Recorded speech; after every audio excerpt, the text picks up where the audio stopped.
안녕하십니까. 바로 보는 TV 옴부즈맨 김나연입니다. 지난주 연합뉴스TV에선 정부가 5인 이상 참여하는 사적 모임 금지 조치를 전국으로 확대 시행하고 스키장 등 겨울 스포츠 시설 운영을 전면 중단한다는 소식과 국토교통부 장관 후보자 등에 대한 국회 인사청문회 소식 등 국내외 뉴스를 신속하게 전해드렸습니다. 오늘 연합뉴스TV를 말한다 시간에선 일요일 오후 2시 뉴스 오늘, 뉴스 1번지를 중심으로 김창숙 시청자 평가원이 모니터한 내용을 전해드리겠습니다.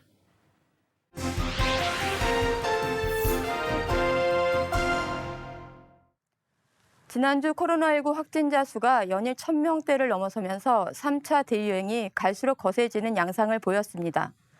집단 감염이 수도권을 비롯해 전국에서 잇따라 발생하자 정부가 사회적 거리 두기를 3단계로 상향할 것인가에 대해 관심이 모아진 한 주였습니다. 더불어 병상 부족 문제가 심화되면서 진료를 받지 못하고 자택에서 대기하다 숨지는 사례들이 발생해 상황의 심각성을 체감할 수 있었는데요. 12월 20일 오후 2시 뉴스1사에서는 병상 부족에 대한 우려가 현실화되고 있다는 소식을 전했습니다. 기자는 서울시가 병상 부족의 문제를 해결하기 위해 컨테이너식 이동병상을 설치해 공급을 늘려가고 있다고 설명하면서 컨테이너식 이동병상 설치가 진행 중인 현장을 보여주었습니다. 20일 현재 48개가 있고 확진자 증가 추세를 감안해 150개를 추가할 예정이라고 전하며 병상 1개당 1개의 화장실이 함께 있는 구조로서 외부인 출입이 엄격히 통제된다고 설명했습니다.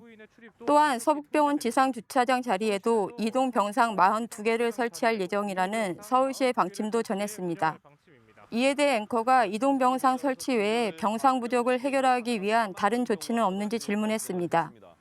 이에 대해 기자는 정부가 대학병원 등을 중심으로 코로나19 중증 환자 치료를 위한 병상을 마련하라는 공문을 내보냈다고 전했습니다. 상급 종합병원과 국립대병원은 허가 병상 수의 1% 이상을 중증 환자를 치료할 전담 병상으로 확보해야 하는데 현행법에 따르면 질병관리청장과 시도지사 또는 시장, 군수, 구청장은 감염병 예방 조치의 하나로 감염병 유행 기간 중 의료기관 병상 등의 시설을 동원할 수 있다고 설명했습니다. 민간 상급 종합병원에까지 병상 동원을 명령한 것은 이번이 처음이지만 의료계도 병상 확보에 어려움을 호소하고 있어 방역당국의 고민이 깊어지고 있다고 보도했습니다. 12월 21일 오전 4시 뉴스오늘에서는 거리 두기를 당초 3단계로 높일 것이라는 전망에도 정부는 여전히 신중한 입장이라고 보도했습니다. 기자는 방역당국이 거리 두기 3단계 격상에 대해 확실히 선을 그었다면서 확진자 수가 늘었다고 기계적으로 단계를 높이는 건 설득력이 없다며 3단계로 상향하면 일부 제조업까지 가동이 중단된다는 점도 따져봐야 한다는 입장이라고 전했습니다. 또한 전국에 선별 진료소를 늘리고 역학조사를 강화해 확진자를 떨어뜨리고 있는 것도 아직은 버틸 수 있다고 판단한 요인이라고 설명했습니다.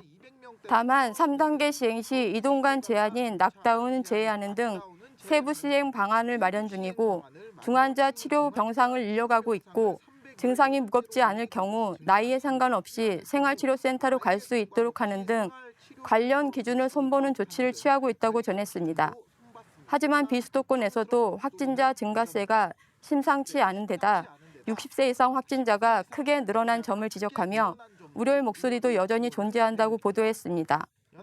12월 21일 오후 3시 뉴스 1번지에서는 서울과 경기도, 인천 등 수도권에서 연말 연시를 앞두고 코로나 확산세를 꺾기 위해 강화된 거리 두기 대책으로 23일 0시부터 5인 이상의 사적 모임을 금지하는 행정명령이 내려졌다고 보도했습니다. 서울시 등 3개 지자체는 21일 오후 2시쯤 각각 기자회견을 열고 이 같은 내용의 행정명령을 발동했는데 이 조치는 내년 1월 3일까지 시행된다고 전했습니다. 이는 현행 거리두기 3단계에서의 10인 이상 집합 금지보다 더 강력한 조치로서 실내를 막론하고 4인 이하의 모임만 허용되는 것이라고 설명했습니다. 하지만 공무나 업무상 불가피한 모임, 일상적인 가정생활은 제외되고 불가피성을 감안해 결혼식과 장례식, 그리고 2.5단계에서 운영이 가능한 다중이용 시설에 대해서도 2.5단계 기준이 그대로 유지된다고 전했습니다. 코로나19 3차 대유행 이후 언론이 매일 확진자 수가 얼마인지와 중증 환자 병상이 몇 개 남았는가를 카운팅하는 보도를 많이 내보내고 있는데요. 현재 상황을 시청자들에게 정확하게 전달해야 하는 언론의 역할도 중요하지만 동시에 숲을 보는 통찰력으로 문제에 대한 해안을 제공하는 것도 중요합니다. 따라서 현재 상황이 어떠한지에 대한 경마식 재난 보도에 머무르지 않아야 하고 공포를 조장하는 보도가 되지 않도록 주의해야 할 것입니다. 더불어 정부의 방역 실효성을 감시하고 간과되고 있는 중요한 문제는 없는지 적극적으로 찾고 어떻게 하면 이 문제를 해결할 수 있을 것인가에 대한 논의를 활성화시키는 사회적 역할을 수행할 필요가 있습니다. 12월 17일 오후 5시 뉴스워치에서는 백신에 대한 과도한 불신을 불러일으키는 가짜 뉴스의 문제점을 지적했습니다. 기자는 미국 알래스카주에서 화이자의 코로나19 백신을 맞은 의료 종사자가 심각한 알레르기 반응을 보였다는 보도가 나오자 조 바이든 대통령 당선인이 이르면 그 다음 주에 공개적으로 백신을 맞겠다는 계획을 밝혔다고 전했습니다. 누적 감염자가 1,700만 명을 넘어 세계 최대 감염국인 미국은 어느 나라보다 백신 접종을 통한 집단 면역이 필요한 상황이라 바이든 당선인의 행보는 백신에 대한 불신은 물론 유언비어까지 난무하자 이를 불식시키기 위한 포석이라고 설명했습니다. 실제로 아프리카계 미국인 가운데 35%는 백신을 믿지 못하겠다는 등 이유로 접종을 꺼리고 있다는 조사 결과가 최근 나왔다고 전하며 바이러스를 고의로 퍼뜨린 빌 게이츠가 백신으로 사람 몸에 마이크로칩을 심는다거나 백신의 DNA에 변화를 준다는 등 괴담도 끊이질 않고 있다고 전했습니다. 이에 페이스북이 음모론이 담긴 게시물 계정들을 대거 폐쇄한 데 이어 트위터도 허위 정보를 삭제한다는 방침을 밝혔다고 전했습니다. 한편 홍콩에서도 정부가 3상 임상시험이 끝나지 않아 상대적으로 안정성 우려가 큰 중국 시노백을 우선 접종키로 하자 중국을 의식한 결정이라는 소문이 퍼지고 있다고 보도했습니다. 중국산 백신에 대한 우려가 커지자 보건당국은 시노백 백신을 접종하면 현금 지원을 검토하겠다는 입장까지 내놓았다고 전했습니다. 12월 19일 오후 6시 토요와이드에서는 코로나 확산 속에 가짜뉴스가 곳곳에서 다시 기승을 부리고 있다는 소식을 전했습니다. 기자는 최근 SNS 등을 통해 급속도로 확산된 내용을 소개하며 모두 사실이 아니라고 밝혔습니다. 경기도가 최근 경기대 기숙사를 치료시설로 동원하는 과정에서도 가짜뉴스 논란이 제기됐는데 경기대 커뮤니티에 학생들을 협의해서 배제하고 결정했다는 비난글이 올라왔는데 경기도 측은 허위 사실이고 정치 공세라며 고발 검토에 나섰다고 전했습니다. 코로나19 사태가 심각해지는 상황에서 확인되지 않은 가짜뉴스로 인해 시민의 불안감이 커지는 가운데 지자체들이 가짜뉴스 고발 조치에 나섰고 경찰도 엄정 대응한다는 방침이라고 전했습니다. 코로나19 초기 기승을 부렸던 가짜뉴스가 최근 백신 개발과 접종에 맞춰 다시 기승을 부리고 있습니다. 이런 가짜뉴스는 백신에 대한 막연한 두려움과 거부감을 키울 수 있다는 점에서 백신과 관련된 유언비어를 지적한 적절한 보도였습니다. 코로나19 종식을 위해서는 국민 대다수가 백신 접종을 해야 하는 상황인데요. 백신에 대한 과도한 두려움은 팬데믹 종식의 장애물이 될 수 있습니다. 접종으로 인해 실제로 발생하는 부작용에 대해서는 당연히 국민들에게 투명하게 알려야 할 것입니다. 하지만 확인되지 않은 거짓 정보에 대해서는 언론이 철저한 검증과 확인을 통해 코로나 종식에 악영향을 미치지 못하도록 정확한 정보를 전달해 줄 필요가 있습니다. 12월 20일 뉴스17에서는 개인 방송이 무리수를 둔 방송으로 실제 처벌까지 받는 사례가 생기고 있다는 소식을 전했습니다. 기자는 조두순 출소 날 조두순이 탄 법무부 호송차를 훼손한 유튜브 개인 방송 진행자 A씨에게 결국 공무집행 방해와 공용물 손괴 혐의로 구속영장이 청구됐다고 전했습니다. 조두순의 집 앞에도 조회수를 올리려는 개인 방송 진행자들이 몰렸는데 이들의 영상에는 주민들의 얼굴이 여과 없이 찍혔으며 고성의 주민들이 고통을 호소하기도 했다고 보도했습니다. 한편 사적 보복을 예고한 유튜버들도 있었는데 사적 보복은 엄연한 범죄라고 지적하며 경찰은 사적 보복을 예고한 유튜버들을 불러 조사할 계획이라고 전했습니다. 연애를 왔다고 거짓말을 해 청송교도소에 무단 침입한 뒤 실시간 방송을 한 개인 방송 진행자들 역시 경찰 조사를 받고 있으며 코로나19 확산 초기에 개인 방송발 가짜 뉴스로 논란을 일으킨 이들 역시 경찰 조사를 받고 기소됐다고 전했습니다. 최근에는 흉가 체험을 하던 유튜버가 시신을 발견해 논란의 중심에 섰는데 심야 시간 흉가 체험은 개인 방송의 인기 주제 중 하나지만 안전사고의 우려는 물론 주거 침입죄 등으로 처벌받을 수도 있다고 덧붙였습니다. 개인 방송의 경우 조회수를 높이고 돈을 벌기 위해 무리한 방송을 하는 경우가 있습니다. 이번 경우에도 조두순 출소로 불안한 안산 시민들이 유튜버나 사적 보복을 한다며 소란을 피우는 사람들 때문에 생활 고통까지 가중된 상황인데요. 지역민들의 고통을 아랑곳하지 않고 자신의 돈벌이를 위해 법과 질서를 어지럽힌 이들이 어떤 처벌을 받았는지 후속 보도를 통해 알려줄 필요가 있습니다.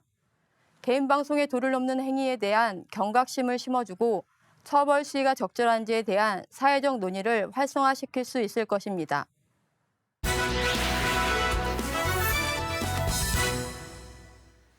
이번 순서는 주말에 방영되는 제작 프로그램을 대학생의 시선으로 분석하고 평가한 내용을 들어보는 캠퍼스 TV 리포트 시간입니다.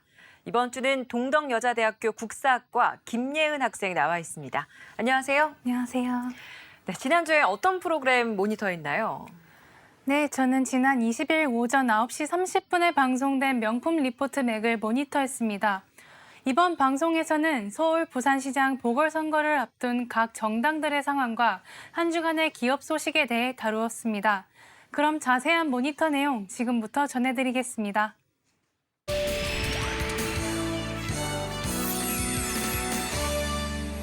방송은 정치적 이슈를 다룬 여의도 풍향계로 시작합니다.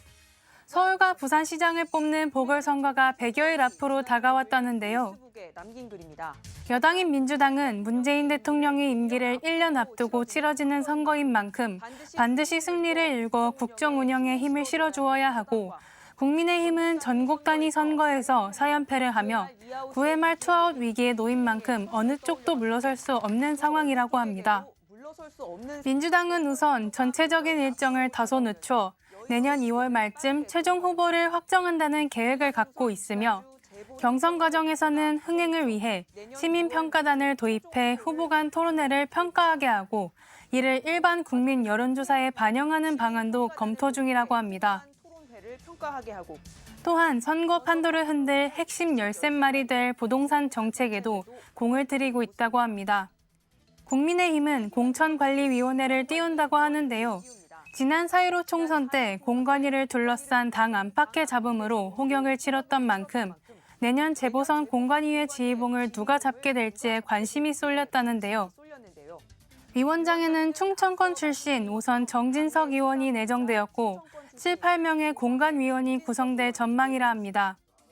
특히 비대위 일각에서는 내년 재보선에서 당의 간판을 달고 나설 주자에 대한 전략 공천의 필요성이 언급되고 있다고 전했습니다.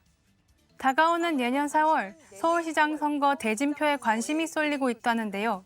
최근 여론조사 가상 대결에서는 민주당 박영선, 국민의힘 나경원 두 사람이 접전을 벌인다는 결과가 나왔다고 합니다. 민주당에서는 우상호 의원이 가장 먼저 출사표를 던졌고 박주민 의원도 출마를 고심하고 있다고 전했습니다. 또한 추미애 법무부 장관이 문 대통령 지지층의 지지를 등에 업고 깜짝 출마할 수도 있다는 관측도 제기된다고 합니다. 국민의힘에서는 박춘희 전 송파구청장과 이해훈, 김선동 전 의원, 조은희 서초구청장, 이종구 전 의원이 출사표를 던졌답니다. 부산시장 후보군은 어느 정도 정리되었다고 하는데요. 여권 내에서는 민주당 김혜영 전 의원이 불출마 선언을, 김영춘 국회 사무총장이 사실상 출마 선언을 하면서 부산 내 여권 후보군은 가르마가 타졌다는 평가입니다. 국민의힘은 부산 지역에서 정당 지지도가 민주당을 앞서는 가운데 과거 부산시장을 지낸 서병수 의원의 출마 가능성도 점쳐지고 이현주, 이진복 전 의원 등이 예비 후보 등록을 마치고 선거운동을 벌여가고 있다고 합니다. 방송은 100여일의 시간 동안 펼쳐질 정치 이벤트와 치열한 수싸움을 앞두고 서울과 부산, 여의도가 달아오르고 있다는 말로 여의도 풍향계는 마무리됩니다. 지금까지 여의도 풍향계였습니다. 다음은 기업 기상도입니다. 첫 번째 맑은 기업은 현대중공업그룹이 등장했는데요. 건설기계 라이벌 두산인프라코어를 인수해 세계 7위로 도약하게 되었다고 합니다. 두산그룹이 3조 원짜리 자구책으로 내놓은 두산인프라코어, 현중그룹이 우선 협상자가 되어 현대건설기계와 합치면 세계 7위이고 국내 시장 60%를 차지한다고 합니다. 두 번째 맑은 기업은 코로나19 치료제 글로벌 임상 3상을 시작한 종근당인데요. 코로나 치료제 나파벨탄의 임상 3상을 호주에서 승인받았다고 합니다. 호주에서 승인받았습니다. 이 약은 원래 혈액 항응고제인데 코로나 치료제로 재창출하는 시험인데요. 창출하는 시험입니다. 이런 약물 재창출은 국내 제약사들로서는 불가피한 선택인데 꼭 나쁜 건 아니라고 전했습니다. 꼭 나쁜 건 아닙니다. 다음 흐린 기업은 DS 리테일이라고 합니다. GS 리테일입니다. 대표가 SNS에서 한 발언으로 논란을 빚었다는데요. 논란을 빚었습니다. 재택근무나 따지고 나약하기 그지없는 구성원이 회사를 파멸시킨다라고 해 비판이 일었다고 합니다. GS25 운영사 다음은 JW 중해제약으로 리베이트가 또 불거져 수사를 받았다고 하는데요. 증거인멸 지난주 경찰이 두 번째로 압수수색을 진행했는데 리베이트와 관련된 문건을 없애고 임직원 계좌번호 제출 요구에도 비협조적이라고 합니다. 찰족 소식입니다. 코로나19가 심해지는 상황 속 희망적인 소식을 전하는 기업도 있지만 결국 모두가 어려운 상황이라는 것을 가슴 깊이 느낄 수 있었습니다. 기상도였습니다. 네, 모니터한 내용 잘 봤습니다. 김예은 학생, 그럼 명품 리포트 맥에서 어떤 내용이 가장 인상 깊었나요? 네, 저는 내년 서울과 부산시장 보궐선거를 앞두고 각 당의 공천 후보의 상황을 알기 쉽게 정리한 부분이 인상 깊었는데요. 자칫 어려울 수 있는 정치권 상황을 다양한 방법으로 알기 쉽게 정리해 주어 흥미롭게 이해할 수 있었습니다. 네, 수고 많았습니다. 지금까지 동덕여자대학교 국사학과 김예은 학생이었습니다. 국내 코로나19 신규 확진자 수가 연일 1,000명대 안팎을 기록하는 가운데 위중증 환자의 가파른 증가로 병상 부족도 심각해지고 있습니다. 또한 야권과 일부 언론에선 정부의 코로나 백신 조기 확보가 실패라며 공방도 이어지고 있습니다. 오늘 TV와 비평 시간에는 코로나19 3차 대유행과 대책 등에 대해 우리 언론에선 어떻게 보도하고 있는지 자세히 알아보겠습니다. 국가공무원 인재개발원 김진숙 교수 자리하셨습니다. 어서 오세요. 네, 안녕하세요. 네, 3차 대유행이 본격화하면서 코로나19 확진자 수가 그야말로 무서운 기세로 확진되고 있습니다. 5인 이상 집합 금지 조치를 비롯해서 정부가 연말연시 특별 방역 대책을 발표를 했는데 어떤 내용인지 좀 짚어주시고요. 그리고 거리두기 3단계 격상 필요성에 대해서 정부와 감염병 전문가들의 견해는 어떤 것인지 이걸 언론에서는 어떻게 조명하고 있는지 짚어주시기 바랍니다. 네, 최근 급증하고 있는 이제 코로나19의 확산세를 막기 위해서 정부가 연말연시 특별 방역 대책을 발표했습니다. 5인 이상의 모임을 금지하고 이제 겨울철 인파가 몰리는 스키장이나 주요 관광 명소에 대해서 운영을 중단하거나 일시 폐쇄하는 것이 주요 골자가 되겠습니다. 앞서서 이제 서울과 경기, 인천 등 수도권에서는 하루 앞선 23일부터 5인 이상 집합을 금지하는 방안을 발표한 바가 있습니다. 이 같은 조치는 거리두기 3단계에 적용되는 10인 이상 집합 금지보다 더 강력한 것으로서 동창회나 워크숍 등 업무 관련 모임은 물론이고요. 또 개인적인 친목 모임도 일체 금지됩니다. 가족 모임 역시 이제 주민등록상 실제 같이 사는 가족이 아니면 5명을 넘으면 안 되고 또 이를 어기면 과태료 등 엄중한 조치가 내려집니다. 다만 결혼식이나 장례식 같은 기존의 장례식 같은 경우는 기존의 거리두기 2.5단계 기준인 50인 이하 허용이 유지되고 대중교통도 적용 대상에서 제외됩니다. 근데 사실상 출퇴근할 때 지하철이나 버스를 이용할 수 있는 것과 또 집에서 가족들과 함께 시간을 보내는 것만 가능해진 것입니다. 이번 대책은 내년 1월 3일까지 전국에 일괄 적용되는데요. 전문가들은 전 국민들에게 모임 자체를 하지 말라는 강력한 메시지가 될 것이라면서도 효과에 대해서는 의견이 엇갈렸습니다. 5인 이상 모임 금지가 이제 사회적 거리두기 3단계보다 강한 조치이긴 하지만 그 외에 다른 조치는 3단계에 미치지 못하기 때문에 이제 부분적으로는 효과가 있겠지만 확산세가 이제 드라마틱하게 꺾이기는 쉽지 않아 보인다고 전망했습니다. 그동안 이제 언론을 통해 보도된 일부 전문가들의 의견을 보면 거리 두기 단계를 높여야 한다고 이제 끊임없이 지적해 왔습니다. 지금의 유행을 멈추려면 두 가지 방법밖에 없는데 이제 하나는 백신이고 또 나머지 다른 하나는 거리 두기라는 것이죠. 하지만 우리나라의 경우 지금 당장 백신을 접종할 수 없기 때문에 결국 감염에 노출될 수 있는 가능성을 최대한 줄여야만 현재 유행을 멈출 수 있다는 것입니다.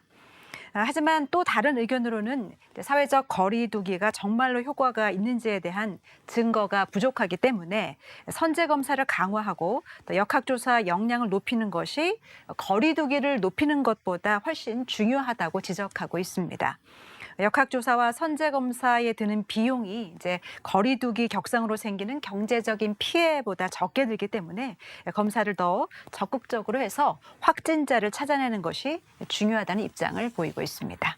네, 확진자가 빠르게 늘다 보니까 병상 부족 문제도 점점 심각해지고 있습니다. 이렇다 네. 보니까 정부 차원에서 민간 병원에 중환자 병상을 마련하라라고 하면서 행정명령도 발동하지 않았습니까? 네. 그 내용이 어떤 것인지 좀 설명해 주시고요. 여기에 대해서 그러면 과연 대형 병원들은 어떤 반응, 어떤 움직임을 보이고 있는지, 민간 병원의 병상 확보를 둘러싼 여러 논란에 대해서 우리 언론에서는 어떻게 보도하고 있는지 혹시 문제점이 있다면 같이 짚어주시기 바랍니다. 네. 이제 코로나 확진자가 하루에 이제 신규 확진자가 1,000명 이상이 계속 넘어서면서 네. 위중증 환자까지 급증하자 정부가 급기야 병상 확보 명령이라는 카드까지 내걸었습니다. 네. 국립대병원 17곳과 또 상급 종합병원 42곳에 허가 병상이 1% 이상을 코로나19 중증 환자 전담 치료 병상으로 확보할 것을 명령한 것입니다. 하지만 의료 현장에서는 상황을 제대로 모르는 조처라면서 난감해하고 있습니다. 상급 종합병원의 중환자실은 늘 가득 차 있는데 전체 병상의 1%라고 하면 기존의 암 환자나 중증 환자들은 어디로 가냐는 것이죠. 이번 행정명령으로 다른 중환자 치료에 차질이 생기지는 않을까 우려하는 모습을 보이기도 했습니다. 이와 관련한 이제 언론 보도를 보면 현재 상황에서 민간 병원의 협조가 반드시 필요하다고 전하면서도 각 언론사마다 논조의 뉘앙스 차이를 또 엿볼 수가 있었습니다. 우선 조선일보는 정부를 믿을 수 없으니 민간 병원의 헌신과 희생을 기다릴 수밖에 없다면서 병상 부족 사태는 정부의 안이한 대응 때문이라고 비판했습니다. 대형 병원들이 도와주면 위기 극복에 큰 도움이 될 것이라고 전하면서 정부가 의사 국가고시를 못 치른 의대생들에게 재응시 기회를 줘야 한다고 덧붙였습니다. 국민일보는 정부가 1차 대유행 때 이제 민간 병원의 병상을 급히 활용했지만 사후에 이제 손실을 제대로 보전해주지 않은 전력이 있다라고 지적하면서 민간 병원으로서는 정부에 대한 불신이 있다며 참여 병원에 적극적인 재정 지원을 약속해야 한다고 강조했습니다. 한편 이제 한겨레 신문은 중환자 병상 협조거리는 대형 병원에 대해서 이제 비판을 했는데요. 네. 수도권 상급 종합병원 21곳 중 4곳은 코로나19 환자 전용 병상을 아예 제공하지 않고 있다고 지적하면서 국내 최대 병원으로 꼽히는 빅5 병원 가운데 민간 병원 4곳의 지원 규모가 20개에 그치고 있는 점도 아쉬운 대목이라고 전했습니다. 네. 결국은 이제 모든 것은 우선순위에 문제가 달려 있다고 볼 수 있을 것 같습니다. 당장 입원을 좀 미뤄도 되는 비응급 환자의 경우 병상이 이런 분들 때문에 병상이 없어서 확진자가 죽어간다면 이에 동의할 국민은 없을 것이라고 생각합니다. 언론은 이제 정부의 탓이냐 또 대형 병원의 의식 문제냐에 대한 비판하는 것에만 그치지 말고 생사를 오가는 코로나19 확진자를 우선할 수 있는 사회적인 동의를 좀 확산시켜 나가야 될 것 같습니다. 지금과 같은 위기 상황에서는 이러한 또 언론의 사회적 책임이 더욱더 요구된다고 볼 수 있습니다. 네. 이런 상황에서 그 백신 확보가 언제 되느냐 이런 이야기들 참 많이 나왔는데 네. 정부가 조기에 백신을 확보하지 못한 것 여기에 대해서 여야 정치권에서의 공방도 있었고 그에 따른 또 정부의 입장 발표도 있었습니다. 네. 이 내용 좀 짚어주시고요. 과연 그렇다면 이런 백신 확보 현황에 대해서 전문가들의 견해는 어떤지, 앞으로 필요한 대책들은 어떤 것인지, 공방들이 있다 보니까 네. 보수 진보 언론에서도 좀 바라보는 시각이 다르지 않았을까라는 생각도 드는데 언론에서는 어떻게 조명을 했는지 짚어주시기 바랍니다. 네, 백신 확보 여부를 둘러싸고 이제 정부의 책임론과 함께 여야의 어떤 정치 공방도 이제 거세지고 있는 네. 모습입니다.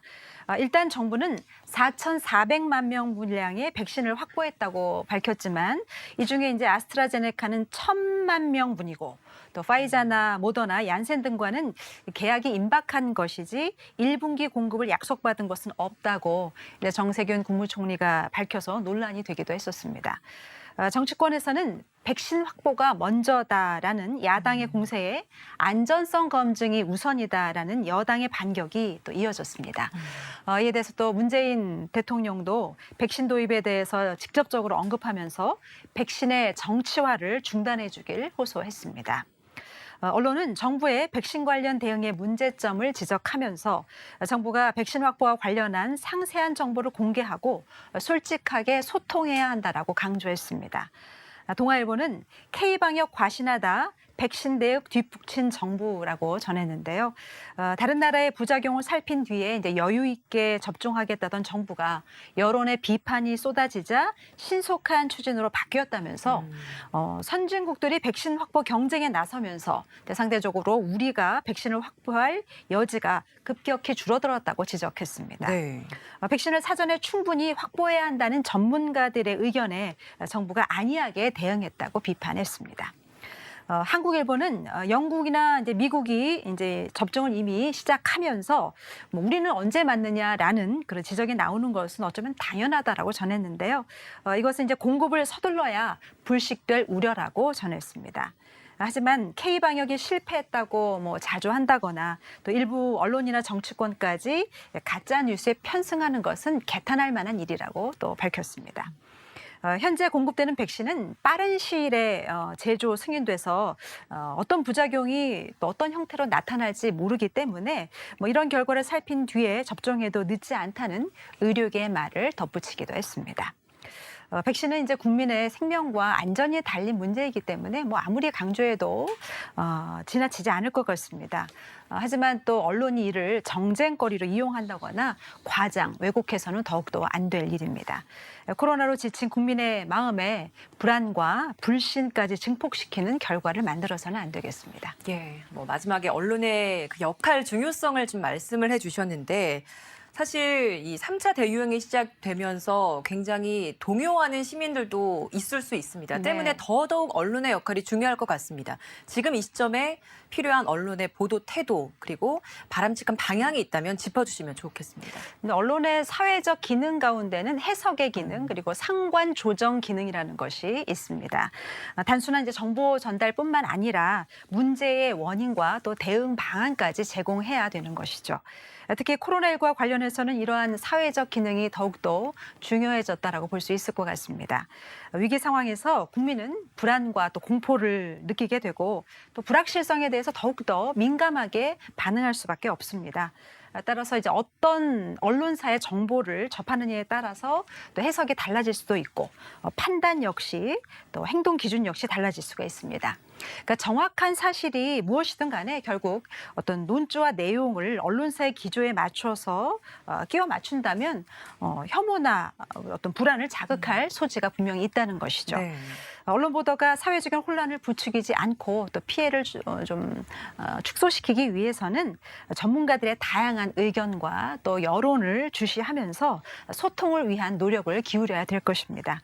국민들의 심리적인 어떤 방역은 언론의 역할이 있지 않나 생각해 봅니다. 네, 지금까지 국가공무원 인재개발원 김진숙 교수와 함께했습니다. 오늘 말씀 고맙습니다. 네, 고맙습니다. 네, 옴부즈맨 제작진은 시청자 여러분의 다양하고 소중한 의견을 기다립니다. 방송을 보고 느낀 소감을 연합뉴스TV 홈페이지 시청자 게시판이나 SNS로 보내주시기 바랍니다. 저희는 다음 주에 다시 찾아뵙겠습니다. 시청해주신 여러분 고맙습니다.